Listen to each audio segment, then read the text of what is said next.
Bungie was back this week with their weekly news update, plus we got some other news to cover as well, including a new free emblem to get. Bungie answers the IGN article, plus we've had the Hotfix 3.4.0.1, and you can get yourself a Queensbreaker Exotic through Prime Gaming.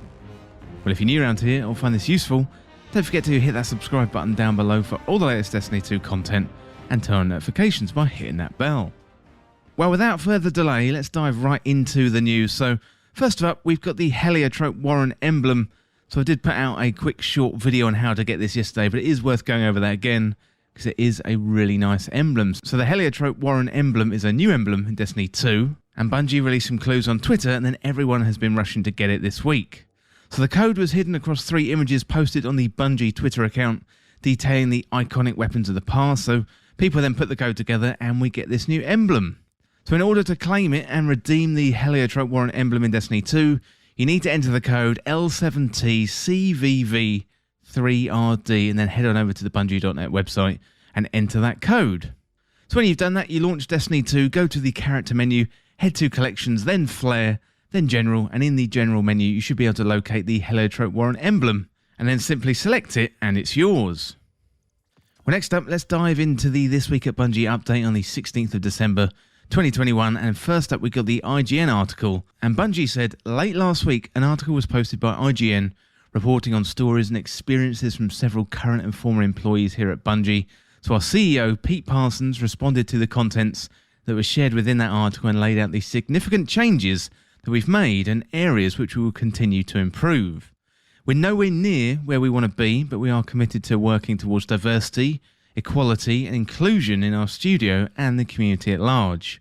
And we believe an inclusive and diverse team that prioritises work and life harmony will make Bungie the best studio it can be. So as we celebrate 30 years of creating worlds that inspire friendship, it's also important to recognise our own mistakes. Any good we've done can't be leveraged to explain away or justify the people who are hurt by inaction. We will learn from our past, not brush it aside, and we have to do and be better. Thank you to all those brave individuals who helped shed light on these instances of mistreatment. Since the publishing of the IGN article, we've heard additional stories of poor experiences at Bungie, and we intend to investigate all future incidents should new information come to light. Well, thank you for your support over the last 30 years. Well, here's to 30 years more. Well, next up, we've got Bungie.net/mental health. I'm going to throw it over to an employee called Drew at Bungie. So Drew says, "Hi everyone. My name is Drew Tucker and I'm a lead for the player support team and accessibility at the Bungie Inclusion Club. So I believe that my job is to support our players both in-game and outside of it, and that our mental health is just as important as our physical health too.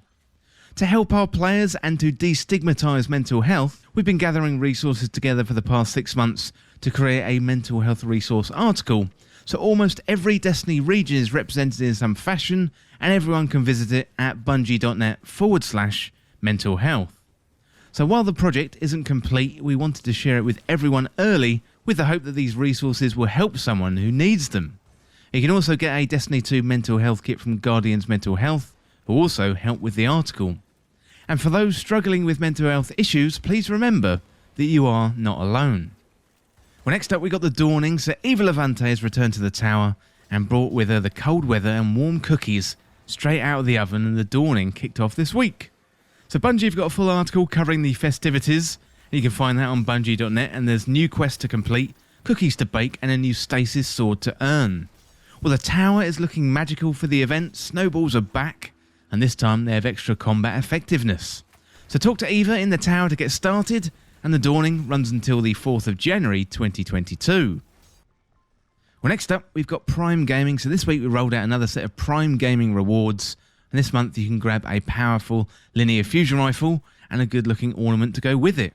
So if you've got an active Amazon Prime subscription, visit the page to learn how to link your Bungie.net account and claim your rewards. And after that, they should be available at Amanda Holiday in the tower, and here's a look at what you can get this month. So you can get the Queensbreaker, that's an exotic weapon, the Kingmaker, that is an exotic weapon ornament, the Quality Cut, that is an exotic ship, and finally the October Dash, that one is a legendary sparrow.